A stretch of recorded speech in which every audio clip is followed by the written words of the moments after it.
Drage dame in gospodje, hvala, ker ste prišli.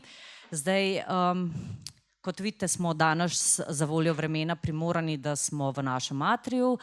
Bo pa zaradi tega pogovor bolj intimen in vroč. Pričakujemo vročo debato, če bo začelo dejansko še deževati vmes, bo še toliko bolj vroče, ampak nič ne de, saj imamo ventilator. Tako da, evo, no, zmeraj obstajajo neki plusi. Danes se bosta z mano pogovarjala Vuk Čosić in Rok Gumzej, tako da jaz sem pripravila neke čisto kratke sestavke jaz sem s pomočjo interneta, da ne bo pomote, pripravila zelo kratke sestavke, oziroma tvojega, Rok, sem kar iz vaše spletne strani prekopirala. Hvala. Tako da, takolele, ne. Vuk Čosić je med drugim spletni interaktivni umetnik, pionir internetne umetnosti, član gibanja net.art, predavatelj in digitalni strateg, internetni veteran interneta. Tako, to sem si zamislila, da bo v bistvu nek tak kratek predstavitveni sestavek, ki opisuje del dejavnosti Vuka Čosića, medtem ko za Rok Gumzeja je pa takole pravi spletna stran od Logouta. Je socialni pedagog, vloger, poznavalec elektronskih športov, voditelj mladinskih izobraževalnih oddaj, predavatelj in svetovalec, ki vsakodnevno na Logoutu upravlja pomembno delo z mladimi, ki so se ujeli v pasti interneta.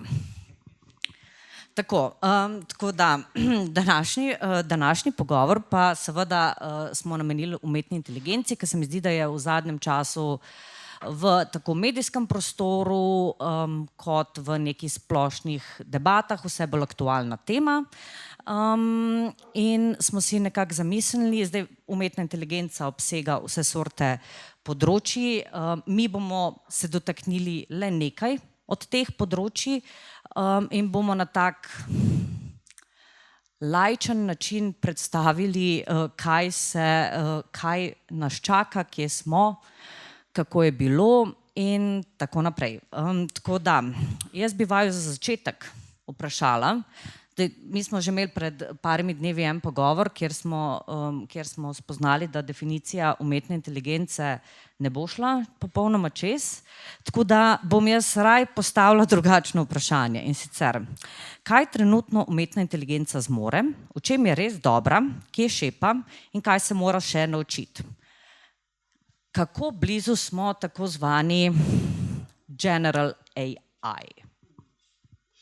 Še to. Ajde, to bo drugo vprašanje, pa začnimo s prvim. Se pravi, kaj trenutno zmore umetna inteligenca in kje je dobra, kje pa niti ni tako zelo dobra? Dober dan v imenu vseh nas. No tako, zato najprej vivisekcijo tvojega neumnega vprašanja takoj. Hvala. Umetna inteligenca kot taka ne premore ničesar. To ni meteorološki pojav, ki je prišel iz morske pene ali iz Zeusove obrvi ali kje so še rojstni kraji teh bogov grških. To je del računalniške opreme ali protokolov ali programja, ki jih delajo ljudje. Torej, kaj premore te ljudje, hočeš vprašati? I guess. No, in zdaj, dekonstrukcija se komaj začenja. Pojdimo. Kaže, vivisekcija uspela, pacient umrl. Z AI-jem v tem smislu, kot ga danes tretiramo v cirka 70. letu njegovega obstoja, da ne bo pomote, da je to nekaj svežega novega, 70, right? Po parih zimah smo zdaj v neki jeseni, bi rekel, da zima prihaja. Temu se reče zima, AI zima. Okay. Imamo situacijo, da so centralni oziroma skoraj izključni protagonisti fundamentalnega razvoja AI-ja, krupne v glavne ameriške korporacije in nekaj se dogaja tudi pomembnega na Kitajskem. Ampak dajmo malo fokusa na te ameriške, ki jih dobro poznamo, ker imamo njihove prisluškovalne naprave pri sebi skozi. Svoj čas v nekem drugem zgodovinskem času je obstajal koncept javnega interesa in so se tudi v ZDA velikih projektov, ne vem, Apollo, tisto, Luna, ne? Ali pa Manhattan, tisto, Hirošima, right? Se je lotevala država in ne glede na zdaj zmotnost ali ne, teh razumevanja javnega interesa, to je bil centraliziran projekt. Danes to pa počne privatni sektor. 4-5 ključnih firm izčrpavajo ena drugo z absolutno predimenzioniranimi, neopravičljivimi zneski, v nadaljevanju katerih ne more biti nobenega, niti slučajno približnega finančnega izplena. In zadeva spominja bolj na tisto orožarsko dirko med Sovjetsko zvezo pa ZDA iz 70-ih, ko ti unga hajpaš, da koliko si ti investiral in boš nekako dosegel, da propade finančno. Tako da zdaj stvar, ki jaz pričakujem od AI-ja, ni, a bo govoril francosk z dobrim naglasom, ampak katero krupno Silicon Valley podjetje bo prvo propadlo. To je prvo, kar me tu zanima. Ne. To ostalo je drobiž. Ok. Dobro, imaš Ročk?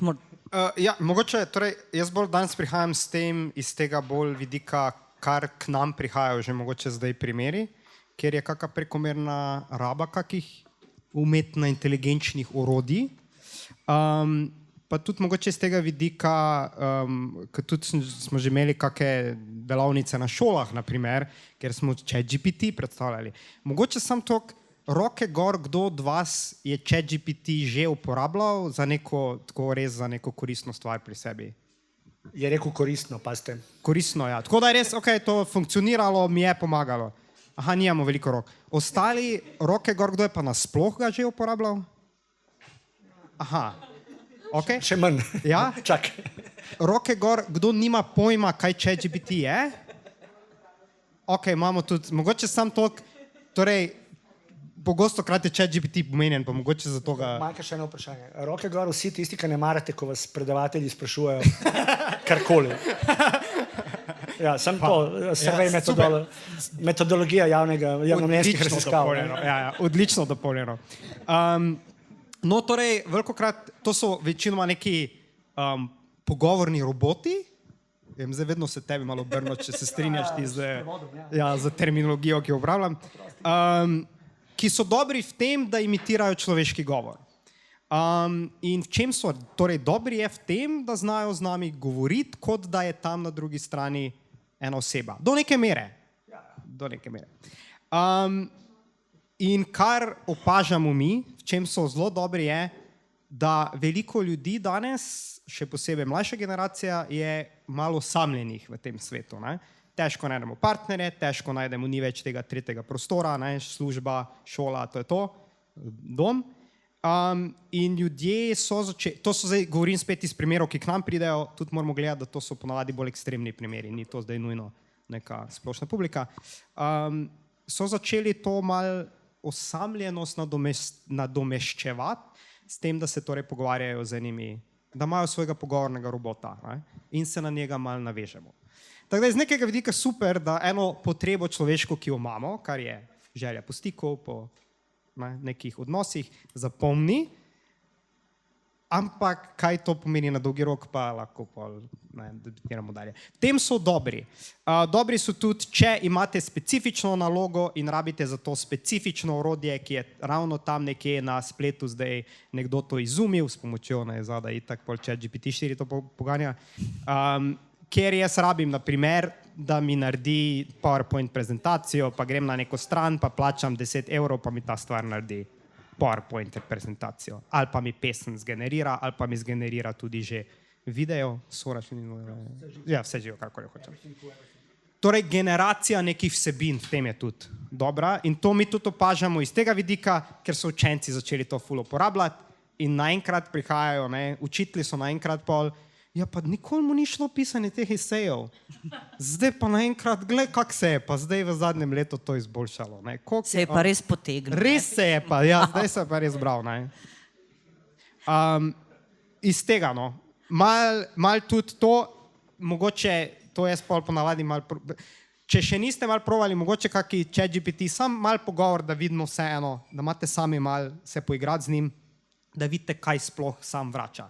Velikokrat, ko jaz delam na kakih šolah predstavitve, so ljudje zelo presenečeni, ker stvar pač slovenščini nazaj slovnično odgovori pa to. Zelo so že lahko ti modeli dobri v imitiranju tudi slovenščine, tudi govorno. Ok, a sem zdaj odgovoril? Ja, jaz mislim, da smo začeli. Se pravi, začeli smo, zdaj bi pa... Jaz se pa bremzam, da ti ne bi slučajno kaj zdaj. Tako da jaz bom zdaj, se pravim, bomo lepo organsko nadaljevali, to bo sproščen pogovor in v bistvu tudi, če imate vi vmes vprašanje, glede na to, da smo v zelo intimnem okolju in da nam je vroče, prosim kar, samo vzdignite roko, da ne boste zdaj en čez drugega, da ne bo zdaj kaosa. Da ne bi mi res začeli vas kaj sprašovati. Ja, mislim, tako, neko disciplino vendarle ohranimo, draga publika. Zdaj pa jaz bi z veseljem se tlale dotaknila glih morda tele teme generacija, mislim, ko generira vsebine. Se mi zdi, da to je za neko, pravzaprav za neko zabavno rabo, marsikdo uporablja razno orodja, ki pač ti zgenerirajo slike, ki ti zgenerirajo tekste, ki ti zgenerirajo pesmi. Zdaj, za enkrat bi dala moralnost teh stvari malenkost na stran, ampak bolj me zanima, to pa zdaj se bo mogoče dotaknilo tudi vprašanja avtorskih pravic in vsega tega.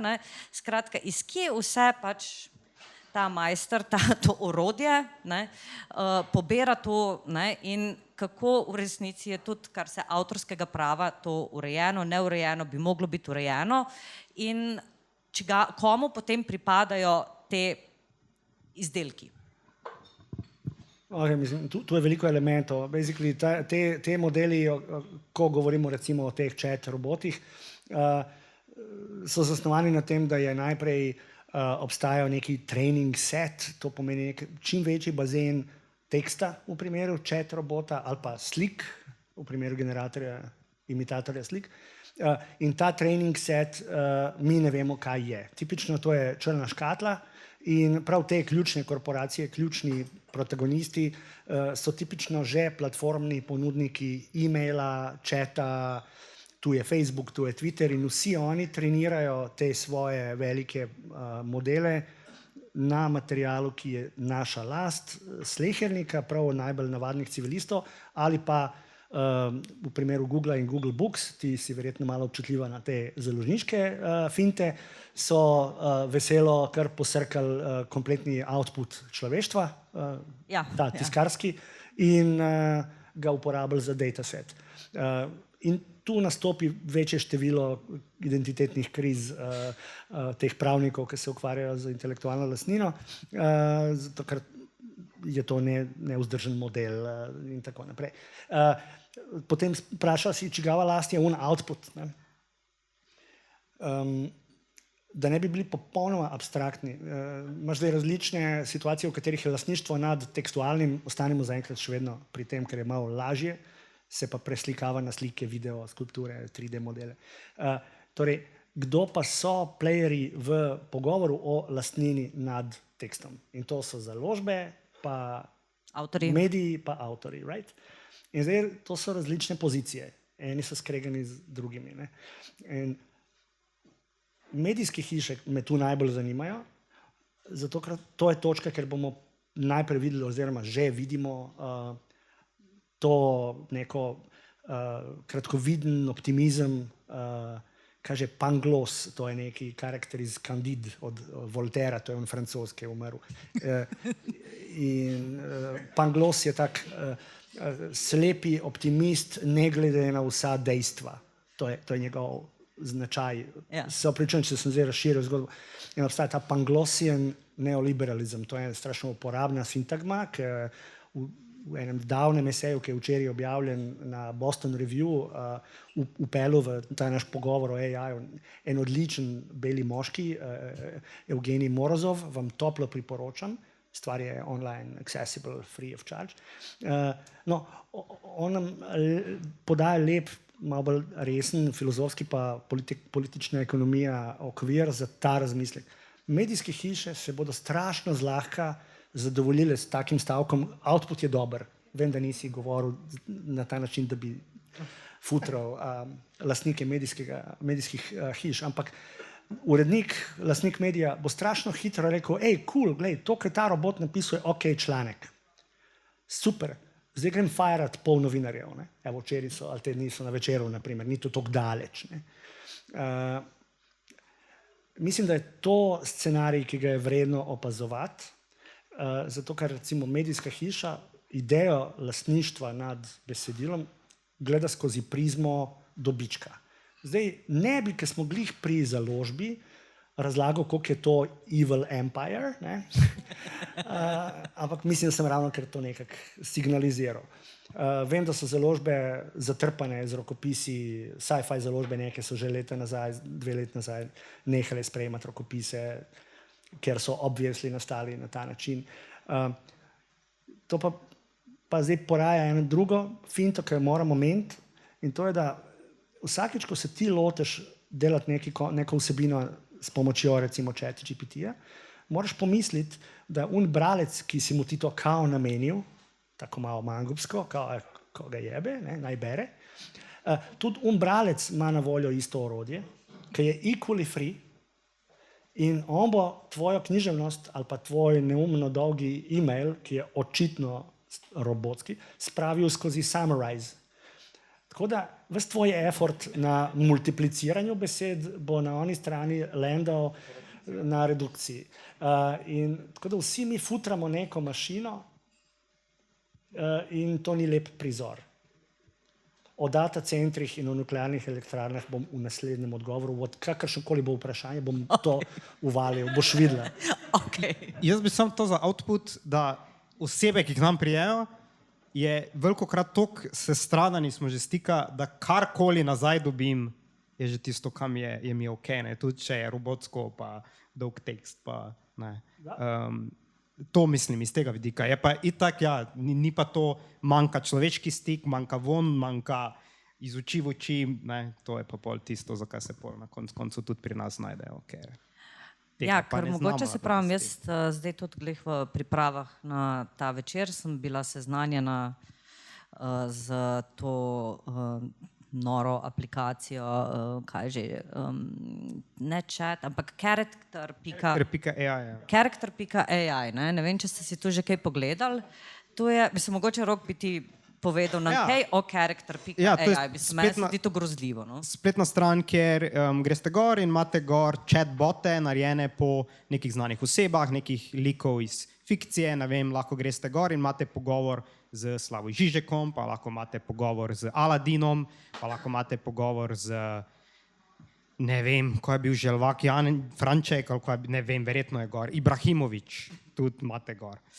In je torej nekdo naredil tega chatbota, kot bi ta oseba odgovarjala. No?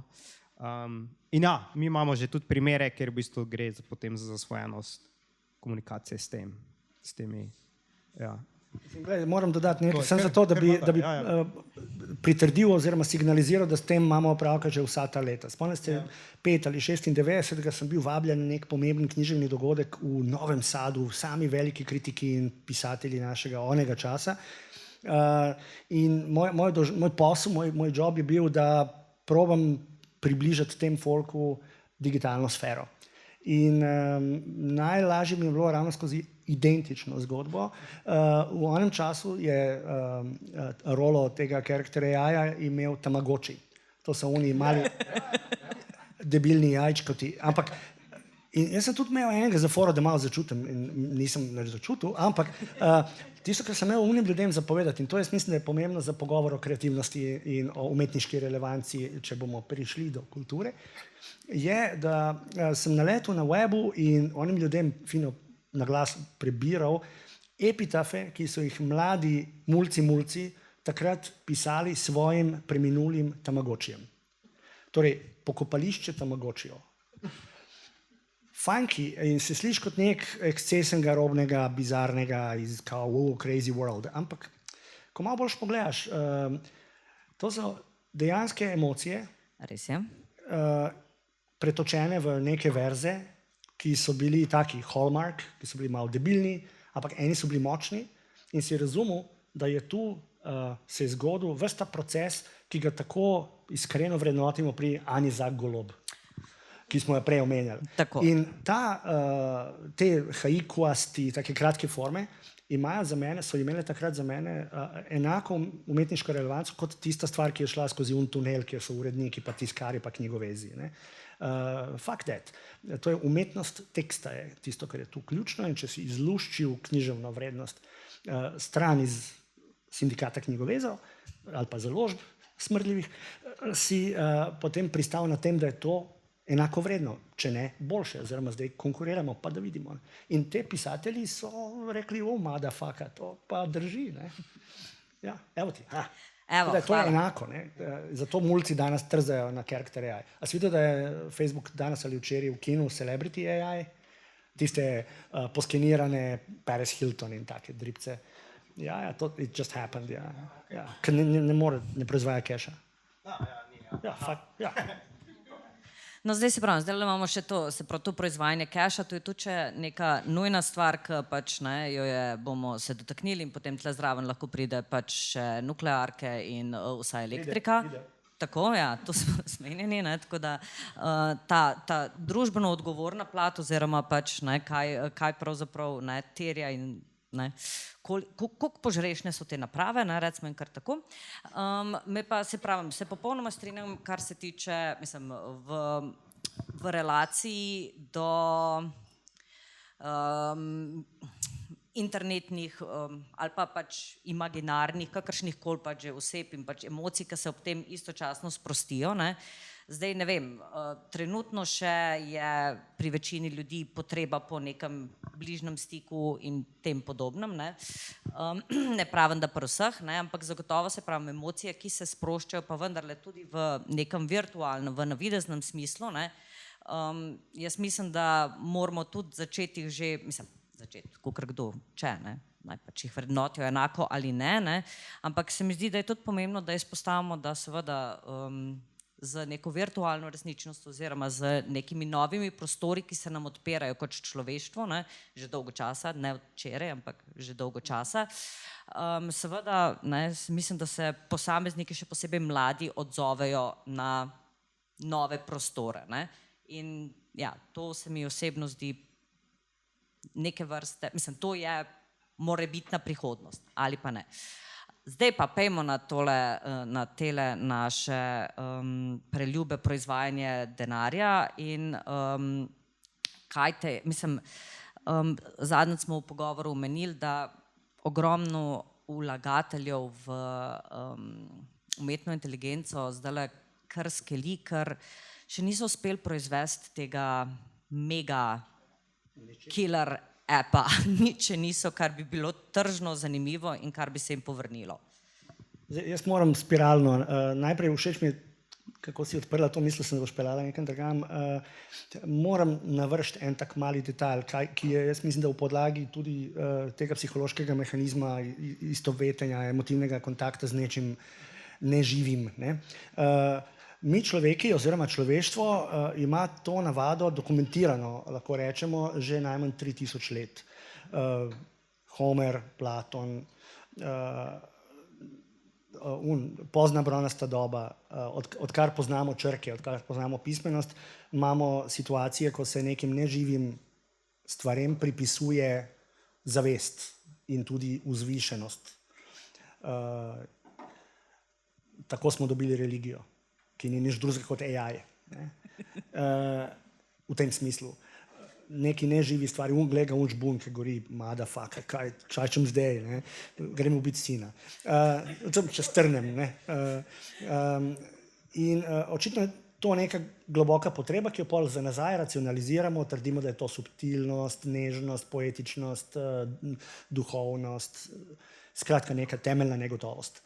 In to je razlog, zakaj se nam vse to dogaja.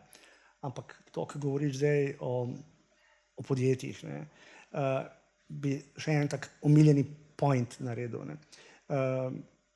Tam nekaj 20 let nazaj, okrog 2002-2003 je lansiran Facebook in od takrat naprej govorimo zelo na glas o družbenih ali družabnih celo medijih.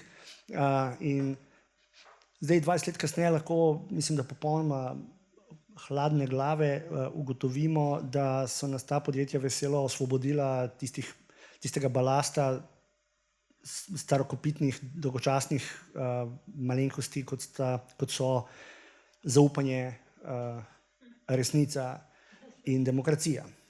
In zdaj mi osvobojeni tega šita, tega nepotrebnega balasta. Teh nepotrebnih konceptov, ja. Ja, zdaj živimo v trenutek, ko prav tem istim firmam, istim podjetjem, istim osebam z istimi imeni in priimki, to niso neki drugi ljudje, planiramo izrazito iskreno zaupati, da se bodo zdaj samo omejevali, ko govorimo o teh morebitnih pasteh AI-ja. Nisem toliko neumen, tako bom rekel, in signaliziram, da je strašno zanimiva ta avtohipnoza, ki jo zganjamo, in tu so mediji veliki player, da se spravimo v ta neutralen odnos. Mislim, da niti neutralen odnos ni točno ta pravi. In zdaj, njihovi ekonomski problemi, ta logika, da zdaj vidijo, da stvar noče take-offati ob vsem hajpanju, so, jaz mislim, da začetek tega, da bo en od njih prvi moral se razbiti na manjša podjetja. To, kar je Elizabeth Warren zahtevala od Facebooka 5 let nazaj, se bo zdaj zgodilo ne zato, ker obstaja pritisk javnosti ali skozi politiko, ampak zaradi ekonomske nuje. Ampak tisti, ki preživi, in to je zdaj njihov up, in zato zdaj, ne vem, prav v tem tednu direktor Googla svojim investitorjem, direktor Microsofta svojim razlagajo, ne, teh 50 milijard, ki smo jih ravno kar investirali, je v redu, bolj mi diši, da smo podinvestirali, kot da smo overinvestirali in take stvari. Kdor preživi, bo dober in tak. Bojijo se. To je zanimivo. In zdaj moj omiljeni detajl, ki sem ti ga obljubil, se opravičujem, če sem predolg, ker počne s tem gradivom, zato so nam jih dali. V ZDA, ki je napredna industrializirana država, ne tako bedna kot Slovenija, right, je povprečna starost ene trafo postaj, ki so kardinalen del elektroinštalacij in infrastrukture, povprečna starost teh ključnih vozlov je 40 let, 38 let. Okay. Toliko samo, da nimamo iluzij, da capljamo ravno nasprotno. Ta infrastruktura ne premore pritiska, ki ga izvajajo data centri, torej te ogromne fabrike polne računalnikov, ki računajo odgovor na naše vprašanje. Stari ChatGPT, majke ti, daj ti meni povej, kaj misli Helena Blagne o Slavoju Žižku. In pol se ti kao kikotaš, kako je to cool, in v Ameriki pa klecne elektromreža. Najdli so rešitev. Nevladna organizacija Google in Microsoft, ja, zdaj zagovarjata in razvijata zelo pedantno, o tem sem bral te dni, je zelo užitno. AI, ki bo pospešil, olajšal pisanje papirologije, ki je nujna, zato ker proces je zahteven, da boš naredil nuklearno elektrarno. In zdaj oni hočejo to hitreje, zato da bi nekaj, sem pozabil, kako se temu reče, modular reaktor, small modular reaktor, da bi delali nuklearne reaktorje in data centre skupaj. In pa sva se nekaj zafrkavala z ženo danes, ko sem ji to probal opisovati, can you believe, ne?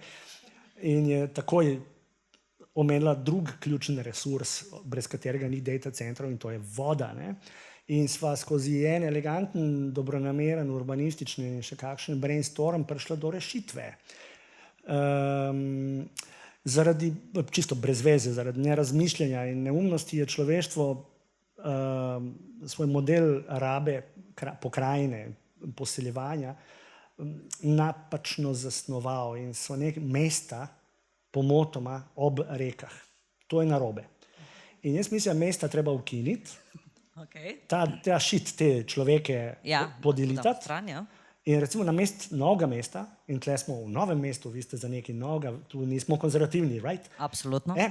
Tu se bi dalo prav v enaki obliki narediti en lepi veliki data center, na mesto cerkve z onim raketo v resnici nuklearni reaktor, in vsi smo veseli, right? Seveda. No, evo, s takimi vizijami se mi zdaj, ko igramo, zafrkavamo, kikotamo, če smo malo crazy, ne? Obstajajo podjetja, v katerih ljudje, kot se temu reče, wargamajo, preigravajo scenarije, ker se zagotovo tudi take ideje normalno, legitimno da na mizo. In kaj če bi mi, ta Dubrovnik recimo lepi, ta shape je tak kompaktni, kaj če bi tak data center naredili na mesto tega mesta? Ne? Why not? Okay. How about? Malo tak, da malo razmišljamo. Ne? Ja. Naša neskončna potreba po tem vendarle, ja. Jaz bi sem mogoče to se to je tudi naš ta, mi smo se zdaj, torej logout se odprt 2011 in zdaj si se začel vbadati prvo videoigre, pa družbena omrežja in načeloma nikoli niso te akterji zadaj ravno delovali res v interesu tega, da je to, ponavadi delujejo v interesu tega, da ti povečaš čas seveda uporabnikov na napravah. Ne? Se to sami tudi opažamo, vedno teže se spravimo dol. In ta orodja pač zdaj pri tem tudi malo pomagajo. Mogoče kaj bi še tu pomagajo pri tem, da smo dlje časa gor, ne? Tudi pol personalizirani vsebina za uporabnika, personalizirani oglasi za uporabnika, vse to postane naenkrat to, kar se v bistvu velikokrat razvija v ozadju. Kar mi tudi opažamo glede tega hypa, ko je bilo omenjeno to, ne, torej, da zelo se danes v teh sferah hypa ta stvar, hype torej pomeni, da zelo gradimo to, pa zelo prodajamo to, pa zelo rabimo narediti to stvar finančno koristno, ne, ker potem lahko funkcionira, zato danes toliko injekcij denarja tudi gre v to tehnologijo. Kaj to pol povzroča pri nas, je, da prihajajo k nam ljudje danes že, ki imajo tudi full doom scrollinga. Ne. Torej, doom scrolling je to, ko grem jaz na splet in berem neke slabe novice in ker me te slabe novice zelo prestrašijo, pa malo ne vem, kaj je to, pa kaj ta AI, pa kaj zdaj, pa neki data centri bo zdaj v Novem mestu, cerkev bo podrli, kaj zdaj dogaja. Ne? V tem, da se pomirim, grem še več na internet, iskat še več informacij, ker tak pač naš organizem deluje. Ko me nekaj straši, rabim še več informacij, da se pomirim. Problem je, internet je neskončna luknja tega. In koplem in samo grem dalje v svojo spiralam, vrtinčim se vedno globje. In imamo zdaj tudi, mesec nazaj sem imel z enim programerjem, ki je pri nas na svetovanju pogovor in je bil tako, meni se ne da več našihtati, kaj naj s tem, če mu bo itak umetna inteligenca nadomestila. Berem do 4 zjutraj o tem, tam berem, kak zdaj je on prišel program, da zna kodo pisati. Ni zdaj važno, koliko je to realno, pa koliko je to, ampak strah pa vseeno za to osebo je realen in vpliva na njegovo življenje. Tako da tudi s tem hypom, pa s tem v bistvu bi mogli kot družba res biti previdni. To je ena analiza, jaz sem malo komunikatorja, komunikologa neki shit. In basically to, kar naredijo mediji s tem širjenjem slabih novic in s temi anticipacijami, kot je ta moja šala malo prej z data centri v obliki srednjeveških mest, dosežeš to, da potem pride kompanija, ki to dejansko proizvaja in prihaja z dobrimi novicami. Oni so good guys in oni, če tudi financirajo te iste medije, da plasirajo take ponavljajoče zgodbe, doom scrolling, footer, rečejo, ja, te mediji so res neodgovorni. Poglejte, mi delamo za bolnice, delamo za Zavod za varstvo kulturne dediščine. Bajdo je ta beseda doom scrolling od mojega frenda, Bena Grosserja iz Harvarda, in sem mu javil par dni nazaj, ko sem naletel na prvo rabo, kolikor sem sam videl, nove besede, ki derivira, ko se je nekako začel breakati ta fever oko Trumpa na ameriških volitvah, pojavila Kamala Harris, je en politični komentator rekel, wow, I'm hope scrolling. Ker naenkrat so se zbudili iz te apatije, depresije v zvezi z unim starcem in kao zdaj, wow, we might get there. In evo ti. Mislim, da slovenski predlog je bil drsenje v pogubo. Fucking shit.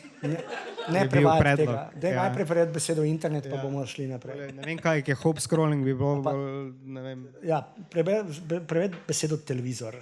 Ni treba vsakega tehničnega izraza prevesti. Kako bi Prešeren rekel scroll bar? Mislim, ne. Ok, kje pa vloga, mislim seveda, kje pa je vloga, kaj pa zakonodaja, kaj poreče, oziroma ali zakonodaja, katerakoli,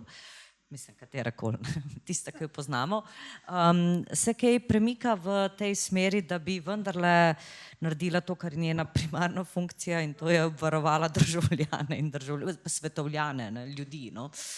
Kako ti pač tudi spremljaš in ti zagotovo tudi spremljaš pač, ne, tudi zakonodajo, ki se sprejema na tem področju? Kako nam kaže?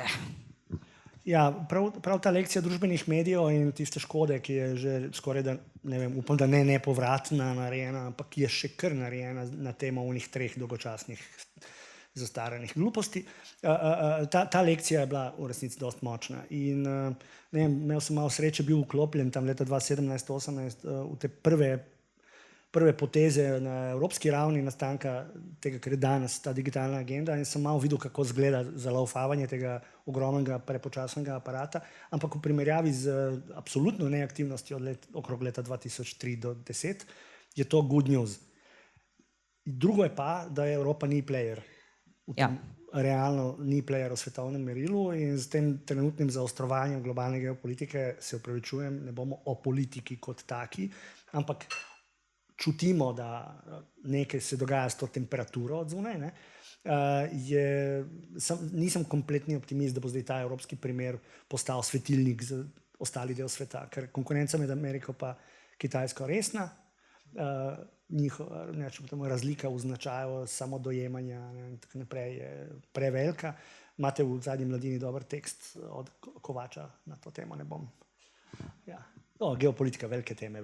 Ampak ekonomija nam tu dosti fino pomaga, da razumemo, kjeri hoče biti hegemoni, kjeri nočejo, kjeri hočejo soft power. In tu je igra. Ali bodo, ne vem, Kitajci pojedli Tajvan, zaradi čipov in kaj ima Amerika s tem od tega. Kdo bo zmagal volitve? Fuj, komplicirano. Okay. Kaj pa pri nas pač zakonodaja? Kaj vemo, se pač kaj pripravlja? Nataša Pircla je bila zelo aktivna okrog privacyja, svoj čas GDPR-ja, in to je dobra popotnica. GDPR je dobra zakonodaja, če tudi zdaj ne vidimo 50 sajtov ameriških še vedno zaradi tega, kao niso se prilagodili.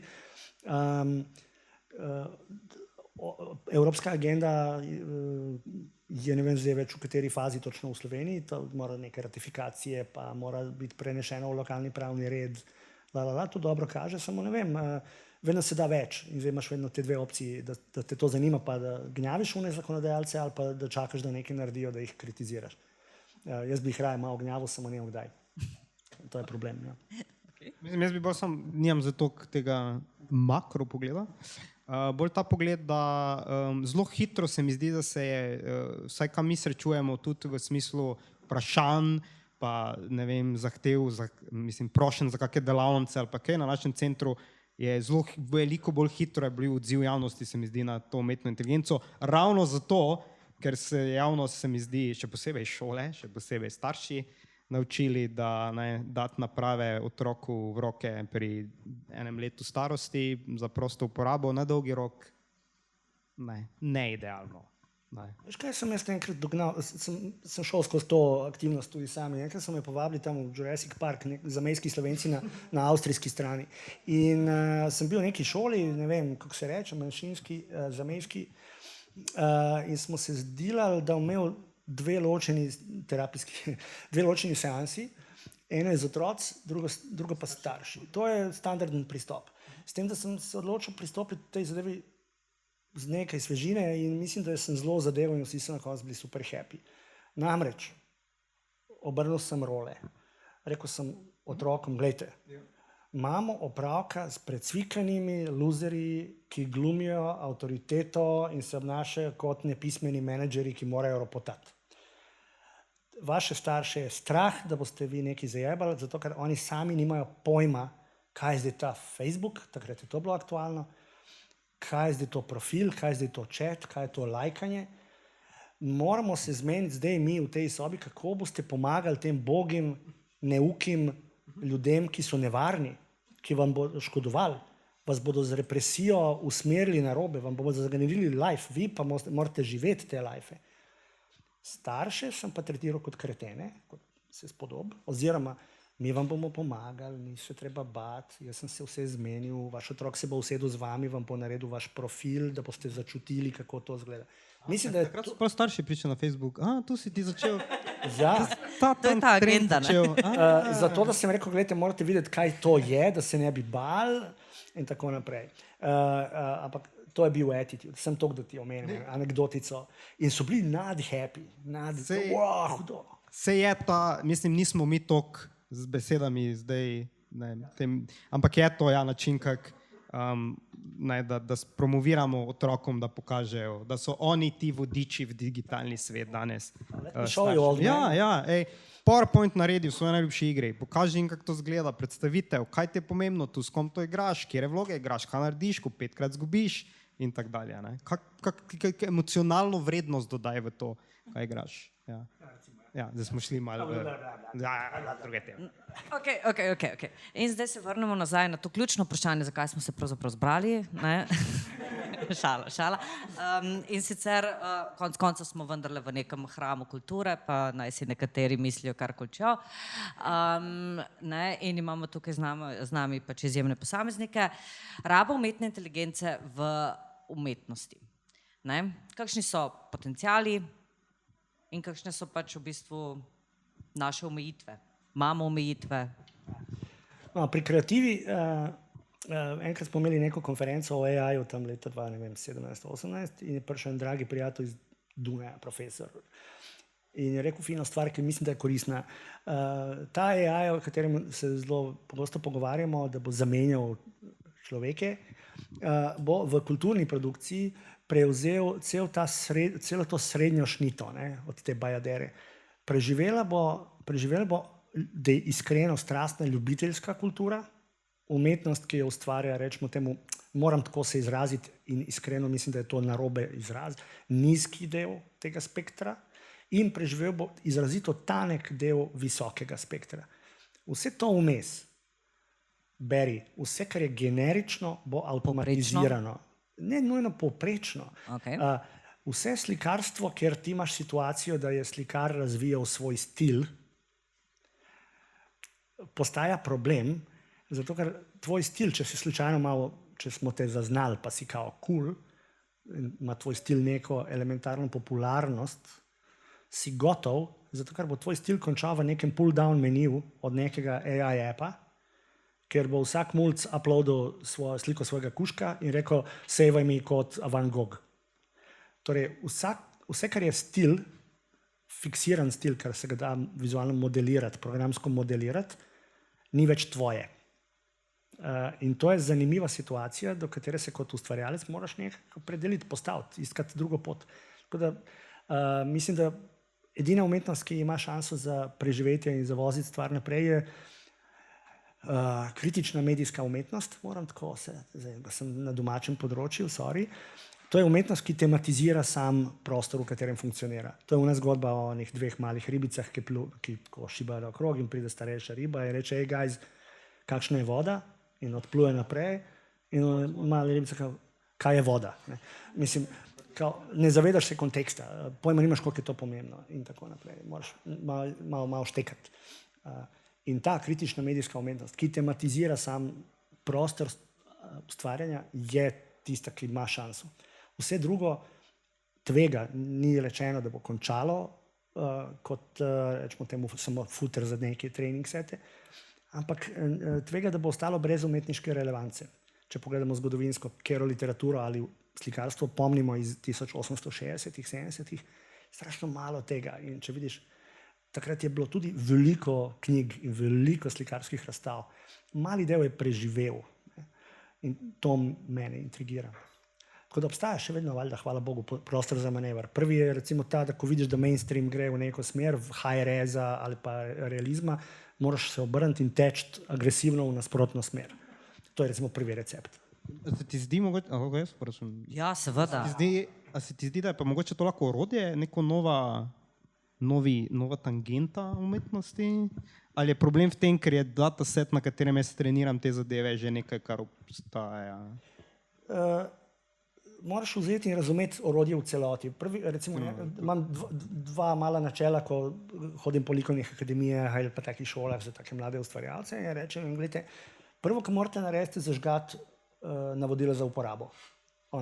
Ker v momentu, ko pristaneš, da boš, ne vem, Photoshop ali ne vem, Blender ali pa neko tako stvar uporabljal, tako kot ti je rekel inženir, ti pristajaš na intelektualne, kreativne in druge omejitve, ki so lastne intelektualnim omejitvam onega inženirja. Ne? In postaješ testimonial, postaješ reklama za ta software, hardware, infrastrukturo, protokol, kjerkoli že del tega univerzuma. Torej, tvoja naloga je iskati prostor onkraj tega rangea, ki ti je zadan z opremo. Drugo načelo, ki ga tako signaliziram mladim ljudem, je to izogibanje mainstreamu, ne zato, da bi bil kontrarijan, da bi samo tako nasprotoval, zato ker je to fora in si pol ti frajer, ampak da bi iskal prostor svobode, temu rečemo. To mislim, da je koristno. In tretji tak koristen nasvet, ki smo ga vsi morali na hard way se naučiti v 90-ih, v digitalni sferi, v digitalnih umetnosti, je, da v momentu, ko tvoja nek stvaritev začne dišati po uporabnosti, imamo problem. Ker bo posrkana v ta ekstrakcionistični svet kot neki bodoči startup naslednji torek. Dopoldne. Mogoče še samo to zne, ko imaš, ne, kaj pa to, torej ta argument, da se AI na koncu kar generira dovolj veliko število vsebin, da na eni točki se uči sam od sebe začne jemati in se začnejo biti te slike. A kdo na Facebooku videl že te afriške otroke, ko iz plastenk delajo neke umetnine? Eni, ki imajo. Da na eni točki se začne učiti svojih lastnih teh iznakaženih slik in v bistvu model čist fail. To ratuje gibberish, ta loop, ko se fiksira. Se tudi sam s sabo pogovarja. Ti imaš pač ogromno enih komentov, kjer pač imaš prav vidiš, oh, that's great, Sharon. Yeah, Sharon, really good for you. In imaš pač in vidiš tiste bote, ki se sami s sabo kar v nedogled in to sem smetenje in... Ampak vidiš, jasno je, zaradi komunikacije optimiramo jezik, ampak oni se v resnici ne pogovarjajo. Veš, jasno ti je. Oni imitirajo izjave. In on tisto prebere in poskuša uganiti, kaj bi moral biti morda naslednji set besed, maksimalno toliko. Tu ni razmišljanja, ni učenja, ni pogovarjanja. Ne? To mi pripisujemo tako kot Highfestu, tako kot, ne vem, Burning Bush. Ne? Tu imamo eno malo napako v racionalizaciji. Pri umetnosti jaz mislim, da se treba učiti od avantgardistov, od Mallarméa, od Jarija, od Dišana, od takih ljudi. Pa ne samo od Francozov. Samo te so prvi. Obstaja še to drugo videnje, seveda. Mislim, se spomnim, v 80-ih pa smo se vsi šli neke punke in ne vem kaj in se pojavili synthesizeri, resni, pa te Fairlighti, te sequenceri in sampleri. In se spomnim starejših glasbenikov, rockerjev iz 60-ih, ki so nas maltretirali mulce, kva zdaj to, ali pa oni akademiki, to je bilo še najhujše, Mozart ni potreboval tega. Ne? In naš odgovor, ne moj, od mojega frenda, in sem užival in mu ne bom pozabil tega lepega odgovora, je bil, moj ti, pojma nimaš, veš, kaj bi Mozart s tem strojem naredil. Vem, da se sliši simple, ampak tako je vredno obrniti logiko tudi pri samem AI-ju. Da, kritika AI-ja, ta kritika sploh starševska, vi mulci si nekaj izmišljate, to ni dobro.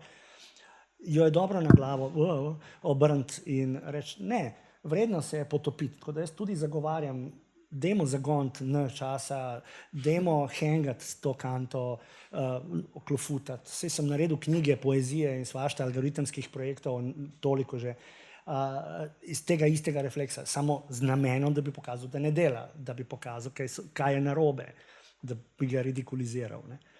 Ampak kaj, mislim, seveda, recimo, 10-20 let menita, da bo bolje, mislim. Vse sem tekel, samo je vprašanje, katera podjetja bodo obstajala takrat še. Okay. Drugo ni pomembno. Ne?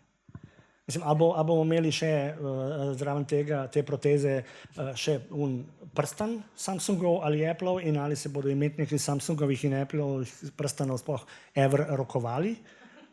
Ali bo to ali ti bom jaz handshakeom preselil neki maliciozni virus, ki ti bo posrkal kartico v cache in preselil nekam. Mislim, lahko se pogovarjamo v teh scenarijih, ampak to je tako. ne vemo. Sci-fi. Ja. Mislim, 20 let nazaj ni bil, kdaj so prišli pametni telefoni v Slovenijo, 2011, 2.8. 2008. Mislim tako, da so bili širša uporaba. A ne, to ne vem. Ne. Ja.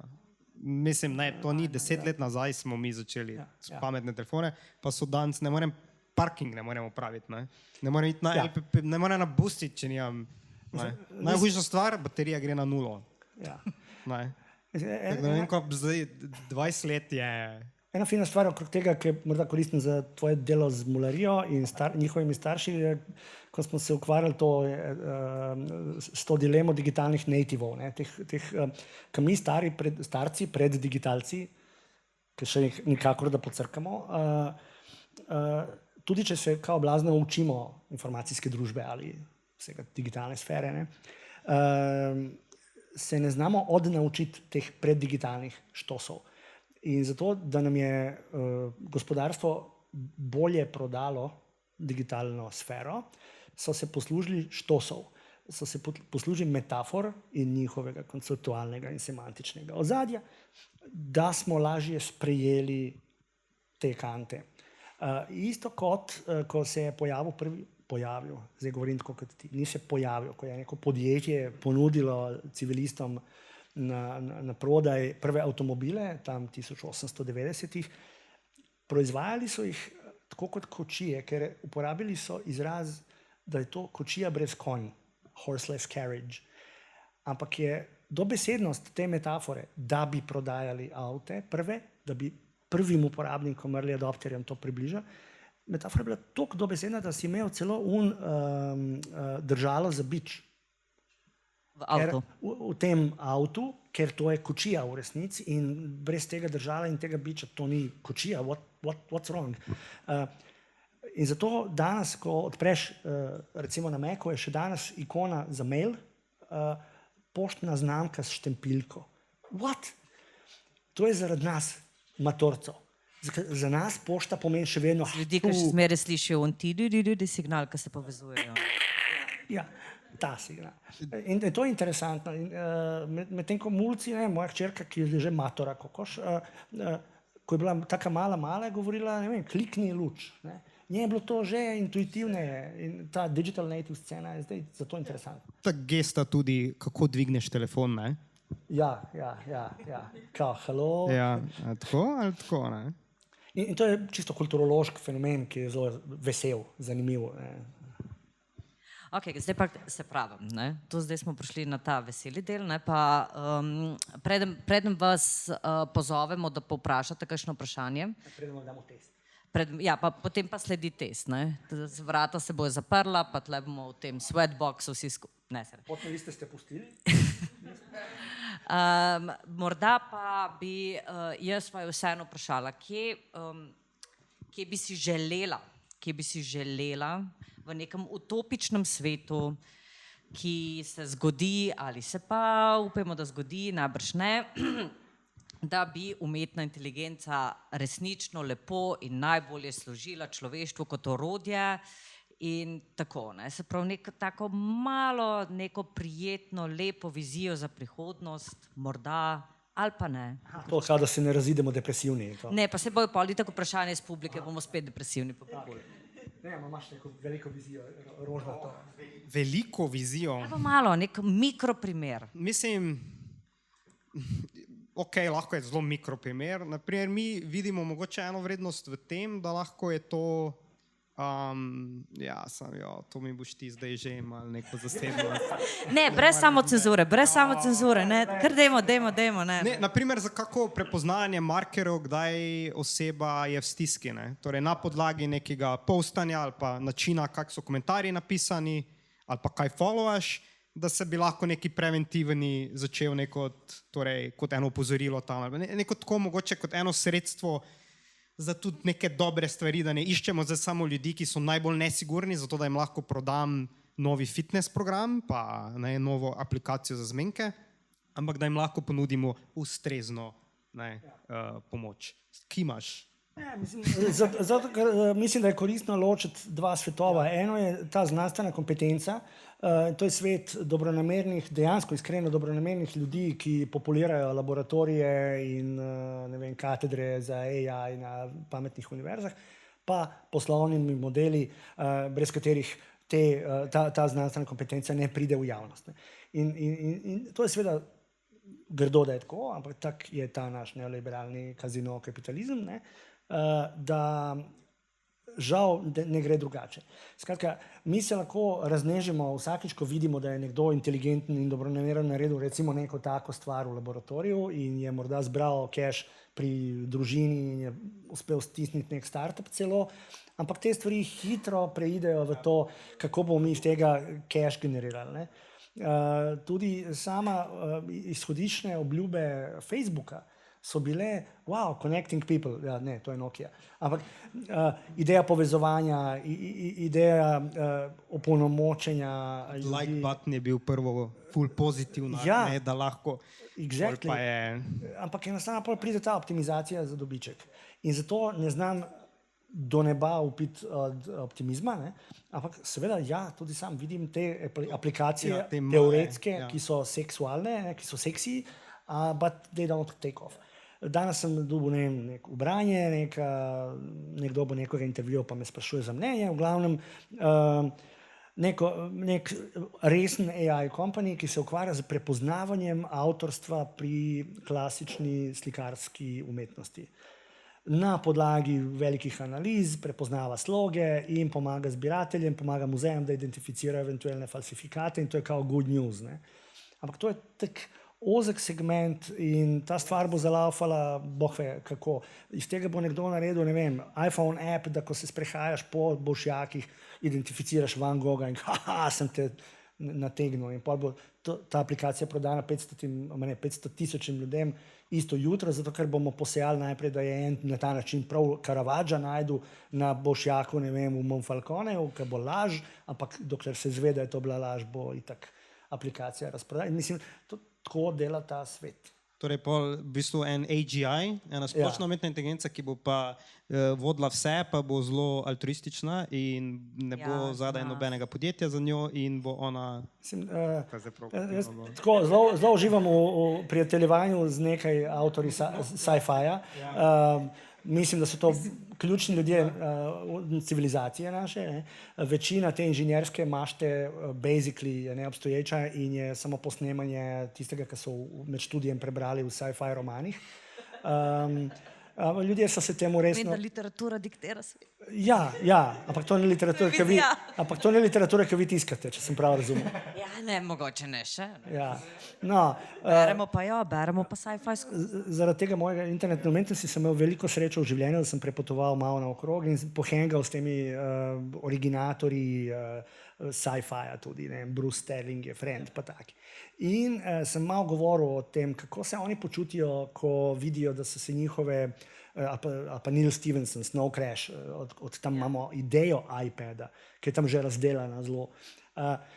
Kako se oni počutijo in oni govorijo o sebi kot o ljudeh, ki morajo stresti ta imaginarij in njih zanima samo to, tako kot inženjeri tudi oni imajo neko slepo točko. Ne. Inženjerce pa zanima samo in izključno, ali se nekaj da narediti. I don't kill people, I just make the weapons. Ne. To je totalno etični prepad, horor za v Haag poslati, ampak oni živijo tako, nismo mi nič. In tu je ta problem, da namesto holističnega pristopa imamo ta holistični pristop. Ja, to je nova beseda, ki sem jo izumil iz nekega slovarja, ki ga pišem in izide to jesen pri eni drugi založbi. Wow. No, zdaj pa, evo, no, zdaj pa, če pa... Kontramarketing. Če pa niste zdaj vsi prepričani, ne, da bi pa vprašali kakšno vprašanje, kar na plan z njim, povejte. Čakajte, vam bom jaz dala kar mikrofon. Jaz sem iz tistega razreda, ki ste mu vi rekel, da je treba otroke vprašati, kako bo rešiti problem. Tako jaz delam, ko vprašam vnuke. In zdaj, ko sem vas poslušal, bo je zelo tako preprosto vprašanje. Umetna inteligenca je eno vrsto orodje. To se pravi, nož je tudi eno orodje, če ga uporabiš za rezanje čebule, pa za rezanje krompirja, je to v redu, če ga pa nekomu žokneš v čreva, pa ni v redu. In je potem sankcionirano. Kako se pa razmišlja o tem, da bo zlorabe umetne inteligence, ki je tudi na vrste orodje, sankcionirano. Ker jaz se umetne inteligence pravzaprav, kot sem prečital, z laičnim pogledom, ne tako strokovno, kot ste govorili, bojim. Z eno besedo vam bom odgovoril. O tem se razmišlja prepočasi. To je odgovor, ampak seveda tu je finta. Ne? Mislim, mi že imamo zdaj primere na šolah, kjer se učenci med sabo s pomočjo umetne inteligence dajo obraz sošolca na neko golo telo ali nekaj in pošljajo to po šolah. To že je danes tu, tako da se pridružujem odgovoru, prepočasi. Zato sem prej signaliziral, da smo okrog družbenih ali družabnih medijev mi, ne vem, družba, zakonodajalci celega sveta zamujali in dovolili tem podjetjem, da harajo. Z AI-jem je refleks, dajmo hitro to regulirati, ampak se vseeno še ne zgodi. Veliko razlogov je za to, lobističnih in podobnih, ampak obstaja zavest, da bi bilo to zelo dragoceno. Ampak evo, koliko let smo rabili, da smo nekako prisilili medijske hiše, da z unimi kovančki označijo članke, ki so plačani PR prispevki. Isti te mediji, ne vem v slovenskem prostoru za noben primer, ampak vem za Sports Illustrated, za velike ameriške medije, da cele članke pišejo roboti in da tisti ni označeno. In to so članki, ki so slabi, ki zavajajo, ker te roboti, te large language models, te chatboti, oni, temu se strokovno reče, halucinirajo. To je najhujša finta možna, da pripišeš neko tako skoraj nežno človeško lastnost eni kanti, ki je crknila in ne dela in daje iz sebe laži, ki so lahko škodljive. Na Googlovu, kaj že, Gemini ali to, whatever, dajo ljudem recepte za pico z lepilom in take stvari. In zdaj ti je... Ko je bil neki Reddit 10 let nazaj na forumu napisal to za šalo. En je za šalo to napisal na Redditu, to je nek veliki globalni forum. Google je to posrkal vse zato, da bi natreniral svoj model, da zna govoriti kot človeki. In pol je na vprašanje, kako hočem najbolje narediti pico, Google modro odgovoril, ja, vzemi lepilo oho. In jasno nam je, da je ta bralec zadevo, upamo, prepoznal, se režal in prijavil nekam naprej, kao lejte kretena, ne zna pice narediti. Ampak ti ne veš nikoli, ali se bo najdel nek intelektualni gigant, ki bo poiskal doma lepilo na to pico, mislim, in ga bo pojedel. In zdaj, je to zloraba, ali je to neka huda nemarnost, neodgovornost do družbe od Googla. Ne? In zaenkrat, kar učinkuje, je šejmanje. Pol svetovni mediji zvejo za tako zgodbo in maltretirajo Google, dokler tega ne popravijo. Ampak ne more sramotenje pomagati pri resnih zlorabah. In to je vprašanje spet mentalnega ustroja ali pa poslovne kulture v teh podjetjih. Ni zanemarljivo, da ena ključna razlika med časom izpred 20 let pa danes je, da so takrat mehna, precej mehna podjetja, danes dobesedno največja, najbolj vredna podjetja na planetu. Od vsega globalnega gospodarstva top 7 firm je iz tega sektorja. To niso več playerji, kako se reče, protagonisti, s katerimi se zlahka zmeniš, da bodo nekaj spremenili. Oni bodo lažje, kot zdaj vidimo recimo naš Trump je zadnjič imel govor prejšnji teden iz teh koncev, right? Hod, kaj malo ga vidite, ne? Okay. Mislim, kako reklamo nam je naredila ta beba, da je v Sloveniji tako hudo, da je boljš tja iti pa fukati s Trumpom, mislim. Sorry, se opravičujem, če sem užalil kako senzibiliteto. Sorry. Trump je šel na Bitcoin konferenco žicati cash in upati na dobro voljo lastnikov teh IT kockarskih podvigov. Tako isto financiranje od Elona Muska je za njega ključno in bo vse naredil, da ga bo dobil, pa ga ne bo. To več ni šala. Odgovori na ta tehtna vprašanja so zdaj v rokah ljudi, ki imajo huronsk, kolosalen finančni interes. In zato zdaj med sabo vojskujejo. To je večji obračun z večjimi zneski v igri, kot so obračuni med velesilami. Strašno zanimivo. Ne? In mislim, da je to vredno razmisleka. In žal, v 6. iteraciji 10 štukov nižje je potem vprašanje, ali bodo slovenski dijaki dobili ali ne dobili en stroj za prepoznavanje slabe ali dobre volje. To orodje že obstaja in ga uporabljajo na vrhu, sem si videl Europlakat, une video monitorje za reklame na ulicah, ne vem, zdaj nisem videl tle videov, ampak ziher je v Novem mestu tudi. Imaš tako malo kamero na vrhu video, ki prepoznava tvoj emotivni odziv na tisto glas. Ta človek, ki to vodi, je pri meni delal neke izpite, da je postal internetni menedžer in sem gledal v obraz človeka, ki normalno zagovarja nekaj tazga, ki je približno holokaust v intelektualnem smislu, da zdaj bomo mi nategnili ljudi še bolje. Ne? Ta panoga gre v to smer. Kamera označena in vse. Ja, jaz se tudi strinjam. To je javno snemanje, to pa je... Veš, to ni snemanje, to je prepoznavanje, to ni isto, to ni ta kategorija. Imam 50 odvetnikov, ki jih dobro plačujem, bodo prišli čakam ti to razložiti. On bo z neko definicijo videa in prepoznavanja proti snemanja, ker kaj, snemanje je neka trajna hramba, tu je pa tisto... Data retention, ne, kompliciraš, to je iz drugih časov, ne, mi imamo nove ideje. Ali pa recimo, ne, 6 mesecev tega, da je New York Times pa še 6-7 ključnih ameriških tiskanih oziroma velikih medijev tožilo OpenAI, avtorje ChatGPT-ja, za copyright theft. In te se branijo, zato ker so eno od večjih podjetij na planetu in premorejo budžetčine, kot se temu lepo reče, so poslali 500,000 odvetnikov, I don't know, in ustrajajo pri vseh inštancah, da je to fair use, torej ta dovoljena raba, ker ni prekrška vizavi zakona o avtorskih pravicah. In en cel New York Times in kohorta podjetij takega volumna in sajza se ne prebije niti do sojenja. In zdaj hočemo govoriti o delavcu, o posamezniku, že sindikatu ne. Če velika podjetja ne morejo prodreti. Mislim, sorry, če se sliši, ne vem kakšen doomsday, ampak samo da vidimo, to dejstvo, morda neko drugo dejstvo, ki nasprotuje temu, samo jaz ne najdem. Mislim, da je res to način, kako to funkcionira. Sorry.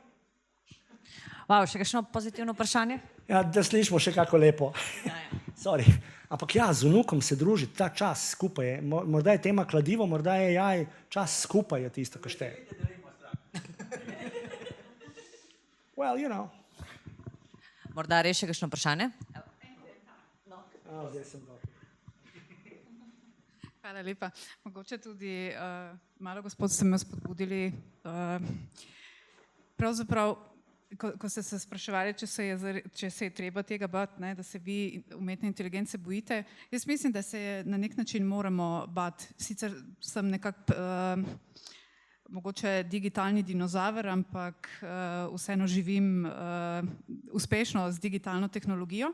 Ampak ena stvar, ki se mi tu zdi, da je res potreben en razmislek in tudi en določen strah, pa je ta, da vse to, kar mi vnašamo v te sisteme, ChatGPT-je, Gemine in vse druge te klepetalne robote, z vsemi temi našimi neumnimi vprašanji se ti klepetalni roboti tudi učijo.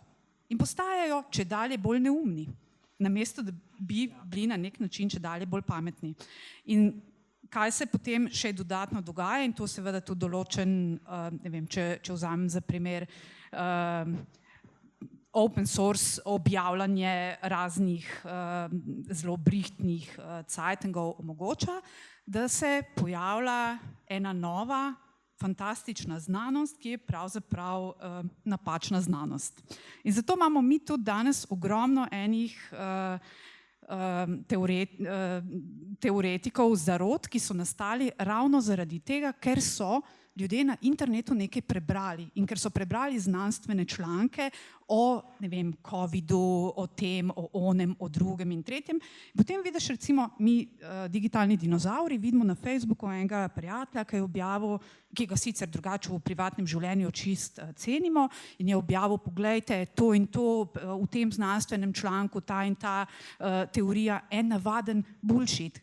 Če ne bi imeli vse te tehnologije na voljo, bi mogoče vklopili zdravo pamet in živeli majčkeno v boljšem sožitju, kot živimo sicer.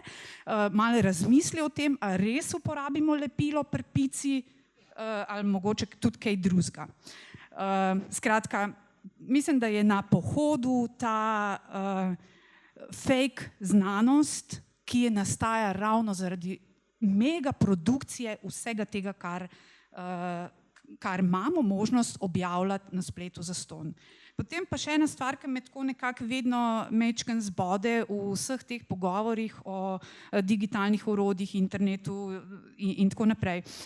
Velikokrat rečemo, da mladi hrepenijo po človeškem stiku, da ni pristnega človeškega stika, zato se oklepajo klepetalnih robotov in so čedalje več na internetu. Jaz mislim, da ni potreba, oziroma tako, da ni težava potem, da bi oni hrepeneli po človeškem stiku. Ne hrepenijo po človeškem stiku. Ker če jaz pogledam predavalnico, v katero vsak dan stopam in je noter 20 ljudi skupaj v enem prostoru, točno tako, kot smo mi danes tukaj, ampak vsak je na svojem mobitelu in nekaj tam dela, komunicira z drugimi. Torej, mi pravzaprav hrepenimo po interakciji, ne po človeškem stiku. Po interakciji. Ker če bi nas tukaj zaprli v ta prostor in bi vsak imel svoj mobitel, verjetno se nobeden ne bi pogovarjal. Če bi nam pa te naprave vzeli, bi pa slej ko prej nekako živijo, jaz sem ta pa ta, ne bi bili tiho. Se pravi, najbrž je tista interakcija, kar smo jo izgubili. Gospodar Muh se bi zgodil. Moram. Ena stvar, ki mislim, da je relevanten dodatek, ne kontrapunkt. Mi ljudje nismo racionalna, ampak smo racionalizirajoča bitja. Mi nismo, če zelo generaliziramo, očitno ne velja glih za vsakega enako ta meter. Nismo nujno v stanju biti razumni, ampak prekleto dobro znamo za nazaj upravičiti svoje odločitve, svoje obnašanje in na teh škarjah sedi vsaka teorija zarote. Eden od psiholoških mehanizmov, in to vidimo pri kockarjih, vidimo v političnem marketingu, je, da ko si ti enkrat bil nategnjen, pač malo nisi premislil, malo te on prehitro tako pobral in zdaj si volil za njega ali si kupil, nož za lupet banane. Ali to obstaja. Ti boš naredil kar en resen napor, da samem sebi ne boš priznal, da si bil nategnjen in boš še bolj rad vernik. Se pravičujem, da izpade, da kritiziram religijo sam zato, ker je kretenizem. Nočem iti v to smer. Ampak tako definiramo, tako opisujemo recimo politično zvestobo v mnogih prostorih, zdaj, ko govorimo še o tem. In meni je to zanimivo. Jaz sem tle verjetno med najstarejšimi, jaz sem zdaj skoraj 60, bom zdaj, tako da sebe lahko prodajam kot ne vem kakšnega hudega mulca digitalca, ampak jaz sem tako starejši občan, sem na robu penzije in večina tle prisotnih ima, da se vstane v tramvaju, ko pridem in mi pusti sedeti. Okay. Zanimivo mi je, zabava me ta generacijska igra in zgodba. Stvar je neke intelektualne odprtosti in seveda strah mora obstajati, ampak jaz bi raje rekel, dajmo biti tehnorealisti ali pa skeptični, ne pa nujno kritični v onem trdem, abrazivnem, konfrontacijskem smislu te besede. Pa mogoče še ta vidik dodam na začetku tega. Primeri pri nas so že zdaj tudi, kjer torej prevare prihajajo do tega, da ljudje komunicirajo z nekimi prevaranti, ali pa to zadaj že ChatGPT ali pa neka stvar, ki pač in to so ful težki primeri ravno zato, ker oseba ne zmore sprejeti mislim, jaz ne vem, jaz imel primerene nad 70 let stare osebe, ki je že 2 leti ki je že 2 leti komunicirala z eno neko entiteto, ki je kao iz sosednje vasi. In za vsaki mesec smo plačali 2 evra, za vsako sporočilo. Ne? In ko ta oseba pride, ti v bistvu ne delaš zdaj s tem, to je prevara, to je to, ti delaš s tem, da ta oseba mora žalovati za tem, da tega odnosa ni, v bistvu moraš resno vzeti, kot da ta oseba je tam. Ker ne zmore sprejeti, ker samo še globje gremo v to, da je to resnična oseba in da ta odnos 2 leti se sem sedelil s to osebo. Ful žalostno. Primeri, ko družine pridajo, pa je žena komunicira z nekim iz tujine, z nekim, ki se bo zdaj priselil sem. 40 000 evrov je že šlo iz računa. In ne, res lahko cel svet govori, to ni resnična oseba. Lahko pokažemo, lahko gremo googlat, pa najdemo slike te osebe na drugem profilu, ker pač ukradene slike so. Zdaj, ne rabimo več krat, zdaj jih generiramo z AI-em unikatno. In ne bo prišlo, bo še vedno samo globje gremo v to, ne, to je res, vi ste. Zdaj za te mlade pa mogoče je, sej hardware naš je isti, sej smo ista telesa, jim je pa ful težko. To je to, težko jim je. Ta človeški stik, lažje iti gor pa odpisati nekaj, naprej, kaj zdaj njim ful stres, to sem že imel pogovore na delavnicah z njimi, zdaj je ful resna stvar, ko nekoga followaš. In to zdaj rabimo 4-krat pogovore z najboljšimi prijatelji, 1 mesec se pripravljati, zdaj, ta oseba mi je simpatična, ok, jaz bom zdaj kliknil na follow.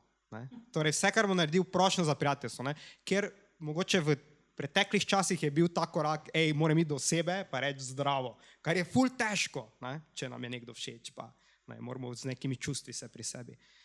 Zdaj pa se to predstavlja na neka bolj digitalna. Ampak mogoče se pravi, tle tudi pač super izhodišče, da izpostavimo vendarle to, mogoče ne vem, se pravi, da se pač tudi v nekih šolskih sistemih ali pa nasploh v družinah ali pa pri takih debatah dvom, skepsa, se pravi izločevanje resničnih, neresničnih informacij, pač to je... To se ne stimulira. Ja, evidentno. Mislim, ko smo imeli ta cirkus v Frankfurtu, je ministrstvo skupaj z Jakom izdalo en tak lepi veliki dolgi tekst Miha o poglobljenem branju in nekaj časa so vrteli to po medijih, koliko se je dalo posiljevati ljudi, ampak niti teh press releaseov nihče ni prebral.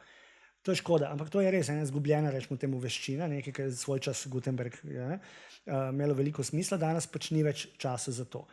Tu je zelo pomembno tudi odgovor delno na to konstatacijo, všeč mi je komentar. Naš koordinatni sistem, v katerem nekako ohranjamo feeling za etiko, za rečemo dinamiko ali dramaturgijo nekakšnih odnosov, je fluiden skozi generacije, ni čisto fiksiran in ne moremo, mislim, zato nam je danes sila čudno, ko beremo viktorijanske romane in razmišljamo, ne vem, kako je karakter A spoznal karakter B in kao, what? In tehnologija igra rolo tudi pri temu, ampak ne vem, malo je strah nadaljevati. Enostavno moramo se sprijazniti s tem, da se čas zgoščuje nekako. V 60-ih si imel hipije, pa so jih starši strigli, pa so te hipiji postali starš, pa niso marali svojih otrok punksov, pa te punksi danes ne morejo zaštekati sploh to elektroniko eksperimentalno. To je ena stalnica. S tem, da izgleda, kot če se bi te časi krajšali. In da se teže znajdemo v likovni umetnosti. V 19. stoletju si se rodil, pa tvoj tata je delal akvarele, pa si ti počasi zraven nek mečkal, pa si umrl z 80, pa so vsi okrog tebe še vedno delali akvarele kot glavni mediji in tako naprej. V mojem lifeu se fundamentalno spreminja ta dominantni ton vizualnega komuniciranja vsakih 5 let. It's insane, tako da to terja neko višjo adaptabilnost. To pa je naporno, ni samo, da rabiš biti pameten, moraš si zadati. To ni samo definicija inteligence, adaptacije, ampak moraš sprav hoteti.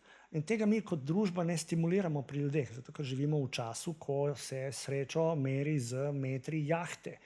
Nas družba tera v ekstremno sebičnost, sovraštvo do konkurenta, ki je slučajno brat ali sosed, mejak, rojak. In vse to, o čem zdaj govorimo kot o vrednotah, ne vem, tam ta boring shit, to solidarnost, empatija, to je samo cokla, to je birokratska ovira za razvoj mojega potencijala, kot je za tehnološka podjetja ustava birokratska ovira, ne, ali pa zakon. Sorry, to ni zdaj nujno rezervoar pesimizma ali črnogledosti neke še hujše fundamentalne. To je samo oslikavanje nekega stanja, ki zahteva neko akcijo, neko zoperstavljanje takem stanju stvari. Mogoče dam en anekdotni optimizem, da kar pa... Da te slišim. Ja. Ne, mislim, ful opažamo, mislim, tudi jaz osebno pri delu z mladimi, jim je pa empatija, pa to skrb za mentalno zdravje, kdo sem, samorefleksija, je leta, desetletja pred tem, kar je bilo, ko sem jaz naprimer bil v. Ne, to je ena čista, veliko več zavedanja o tem, da je pomembno, da vem, kaj se v meni dogaja, da je, sej vejo, da so preveč na telefonih, ne. Sem pač težko. To ni centralno. Ja, ja. Mislim, Ja. hočem reči, se mi zdi, da je tu eno, da jaz sem ful optimističen za naslednje generacije. Ful so mladi danes, štekajo, pa trpijo ful in zato štekajo, ker ful trpijo. Veš kaj, morda delamo eno malo napako pri tem, ker hočem se pridružiti, jaz tudi uživam, moja hčerka je taka kreativka, brihtna zvezda, wow, cool, in vse njene frendice in frendi so super cool. Jaz sem tudi nafutran z tem pričakovanjem, ki je v resnici pijano optimizem, ne? In sem genuinely happy. Ampak pol se spomnim, ne? V moji generaciji, torej to 60, moja generacija, punk, novi talas, ne vem, emancipacija 80-ih, velika liberalizacija, prej trde družbe, vse fino in prav, ampak ta ista moja generacija je zavozila vse te plemenske državice, ki so na tem teritoriju nastale. Ljudje moje generacije niso samo punksi, progresivci, kreativci, ampak so tudi najhujši zločinci, CEO-ji od vseh teh podjetij, ki so dehumanizirali prostor, v katerem živijo. In zato samo tega strah, da ne bi morda prezlahka neko celo generacijo, celo šnito Anekdotno. vezali na nekaj fajn specimenov, ki smo jih slučajno spoznali in smo ganjeni. Se strinjam. To je samo intelektualna napaka morda. Ne? Še kakšno vprašanje? Sorry, preveč govorim, vem. Ok, če ni več nobenega vprašanja, bi jaz zaključila ta večer s tem, da se najlepše zahvalim gostom, se pravi Rok Gumzej, Vuk Čusič in skratka naša zaključna misel je potem lahko, da kaj edina konstanta je sprememba. In ugasni stroj. In to je to. Hvala lepa in se vidimo se vidimo v soboto. V soboto se vidimo na koncertu Edwardovo padalo in pa Generator.